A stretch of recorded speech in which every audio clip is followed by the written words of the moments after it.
আহ্বান করেছেন, বাবা আমার জবানের সাথে জবান মিলায়া পড়ো যে জাত পাকের কসম খায়া বলছি, দয়াল নবী রাসূল পাক সাল্লাল্লাহু আলাইহি ওয়াসাল্লামের সত্য তরিকা জীবনের শেষ নিঃশ্বাস পর্যন্ত ছাড়ব না। এইভাবে তরিকা দিছে না ভাই? নাকি বলেছে আটশি পীরের তরিকা? জোরে বলেন না, কার তরিকা? দয়াল নবী রাসূল পাক সাল্লাল্লাহু আলাইহি ওয়াসাল্লামের সত্য তরিকা। তিনি বলেন না যে আটশি পীরের তরিকা দিলাম। তাহলে আমরা একটু 2-3 মিনিট একটু খুঁটায়া দেখি তো যে আটশি পীরের তরিকার মধ্যে কি কি আছে, যার কারণে বললেন যে মদিনাওয়ালার তরিকা। একটা পয়েন্ট আমার জাহিদ ভাই আমাকে ছেড়ে দিয়ে গেছেন। আচ্ছা বলেন তো, আটশিতে মহিলারা মুরিদ হয় না? ওইটা ফিনিশিংটা দিয়ে দিচ্ছি আর কি। আটশি মহিলারা মুরিদ হয়। এখন বলতে পারেন যে আটশি মহিলারা মুরিদ হয়, এটা বুঝি বেজাতি তরিকা। আমার ভাই সূরা যে আয়াতে কারিমা তেলাওয়াত করেছেন, সূরা মুমতাহিনার 12 নম্বর আয়াত, সেটা আমি হয়তো তেলাওয়াত করার প্রয়োজন মনে হবে না, আমি এটা তাফসীর করতেছি। সেটার তাফসীর আমি 2-1 মিনিটে ছেড়ে দিচ্ছি। হাদিসটি সহিহ মুসলিম শরীফে এসেছে। বাংলাদেশে আলিয়া মাদ্রাসা তো পড়ায়, কওমি মাদ্রাসা তো পড়ায়, সর্বোচ্চ ক্লাস দাওরায় পড়ায়, দারুন নাজাতে পড়ায়, তামিলুল মিল্লাতে পড়ায়, ঢাকা আলিয়াতে পড়ায়, হাটহাজারীতে পড়ায়, বিশ্ব জাকের মঞ্জিল আলিয়া কামিল মাদ্রাসাতে পড়ায়, দেওবন্দে পড়ায়। সেই মুসলিম শরীফে একটা বাব আছে, বাবু বাইআতিন নিসা। একটা আলাদা অধ্যায় আছে যার নাম হলো মহিলাদের বায়াত করা সম্পর্কে। জোরে কন্যা সুবহানাল্লাহ। সূরা মুমতাহিনার তাফসীর করতে গিয়ে যেই তাফসীরের কিতাব পড়ে পড়ে সব আলেমরা মুফাসসির কোরআনরা মুফাসসির হয়, তার নাম তাফসীরুল কোরআনিল আযীম, আয় তাফসীর ইবনে কাসীর। এর মধ্যে সূরা মুমতাহিনার 12 নম্বর আয়াতের তাফসীর এসেছে, তাফসীরের দুরুল মানসুর এসেছে, তাফসীরে কবীরিতে এসেছে, তাফসীরে মাজহারিতে এসেছে। যতগুলি সহিহ শুদ্ধ তাফসীর আছে, তাফসীরে তাবারি সহ সবগুলিতে এসেছে। আমার নবীজির কাছে মহিলারা আসলেন বায়াত হওয়ার জন্য। মহিলারা এসে হুজুর আপনি আমাদেরকে বায়াত করেন, আপনি আমাদেরকে মুরিদ করান। তো নবীজি বায়াত করাচ্ছেন না, নবীজি দাঁড়িয়ে আছেন, অপেক্ষা করাচ্ছেন মহিলাদেরকে। নবী আপনাকে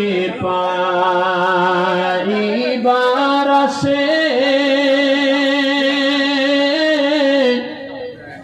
আমরা মুরিদ হইলাম পীরের কাছে, দয়া করে দেন গো দেখা, এই যাকে রানরা কানতেছে। আল্লাহুম্মা সাল্লি আলা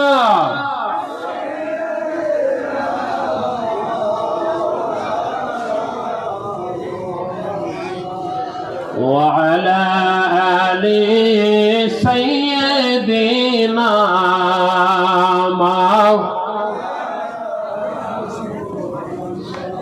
বলছিলাম দয়াল নবীজির কাছে মহিলারা এসেছে বায়াত হওয়ার জন্য। নবীজি বায়াত করাইলেন না, মহিলারা দাঁড়িয়ে আছে। এখন যারা মনে করে যে মহিলাদেরকে মুরিদ করানো যাবে না, মহিলাদেরকে বায়াত করানো যাবে না, আমার মনে হয় ওই ভাই সাহেবরা এই লাইনটা পর্যন্তই পড়ছে, আর সামনের লাইন পড়ে নাই, সামনের লাইন আর পড়াশোনা করে নাই।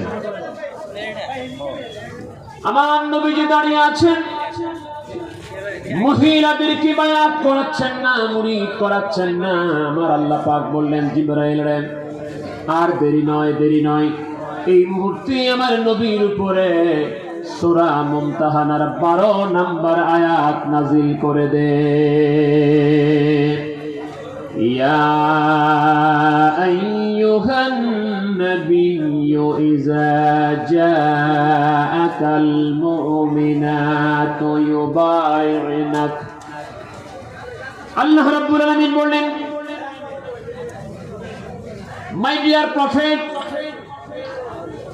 when come to you women of Islam to commitment, Habib আপনি নবীর কদমে যখন মুমিন মহিলারা বায়াত হওয়ার জন্য আসে, এটা প্রচলিত অর্থে মুরিদ হওয়ার জন্য আসে। অনেক মানুষ মনে করে আমরা তো মুসলমান, আমরা তো মুমিন, আমরা নামাজ পড়ি, আমরা রোজা রাখি, আমরা হজ করি, আমরা যাকাত দেই, আমাদের আবার বায়াত হবার দরকার কি, মুরিদ হবার দরকার কি?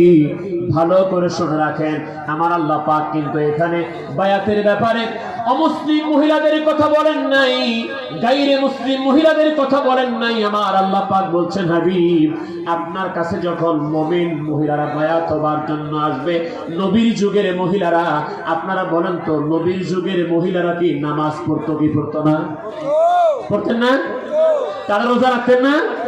তারা হজ করতেন না? তারা যাকাত দিতেন না? ওদেরকে বলছে, ওরা যখন বায়াত হইতে আসে, তা আপনি যদি মনে করেন আমি তো নামাজই পড়ি, আমি তো রোজাই রাখি, আমি তো হজই করি, আমি তো যাকাত দিই, আমার আবার পীর ধরতে হবে কেন? আমার আবার বায়াত হতে হবে কেন? আমার আবার মুরিদ হতে হবে কেন? ভালো করে শুনে রাখেন, বদরে যারা সাহাবী ছিলেন, হাদিসে বুখারী শরীফে এসেছে, বদরি সাহাবী উবাদা ইবনে সামিত রাদিয়াল্লাহু তাআলা বলছেন, কুন্না নুবাইউন নবী সাল্লাল্লাহু আলাইহি ওয়াসাল্লাম, আমরা আল্লাহর হাবিবের কাছে বায়াত গ্রহণ করতাম, অথচ তারা বদরের যুদ্ধে আমার নবীর সাথে জিহাদ করেছেন, যাদের ব্যাপারে আমার আল্লাহ পাক বলেন, বদরের যুদ্ধে যারা অংশগ্রহণ করেছে তোমরা যা ইচ্ছা তাই করো, আমি আল্লাহ পাক তোমাদের জীবনের সব গুনাহগুলিকে মাফ করে দিয়েছি। যাদের तमाम জিন্দেগীর গুনাহ আল্লাহ মাফ করে দিয়েছেন, তাদেরকেও নবীজি বলছেন তোমরা বায়াত হও, আর তারাও বলছেন আমরাও নবীর কাছে পরবর্তীতে বায়াত গ্রহণ করলাম। তাহলে সাহাবীরা বদরের যুদ্ধে অংশগ্রহণ করে যদি মুরিদ হওয়ার দরকার হয়, বায়াত হওয়ার দরকার হয়, এই যুগে মুমিন মুসলমানদের বায়াত হওয়ার দরকার আছে না নাই?